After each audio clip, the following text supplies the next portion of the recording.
currently, when we look at the situation, what we see is that there's a strong desire from citizens in many European countries to invest sustainably, but these are often very technical topics, very complex topics around climate, biodiversity, social questions, and I think that's where we can help with the national associations to develop this understanding and this guidance that will allow, hopefully, financial advisors and their clients, the citizens, to make the right choices when investing sustainably.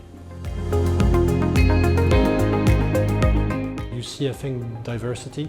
So I think it's very clear some countries are ahead of the curve, some others are more in the middle, and some followers.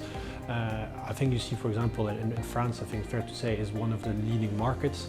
I think there's an awareness of socially responsible investments that doesn't exist necessarily in all the other markets, but there's still a lot of work to be done, particularly because we've seen in the wake of the COVID pandemic, ESG or sustainable investments have completely exploded.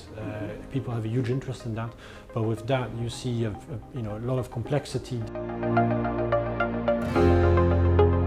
We have this project of the Capital Markets Union where we want much more cross-border and the ability for each citizen to get access to the same products.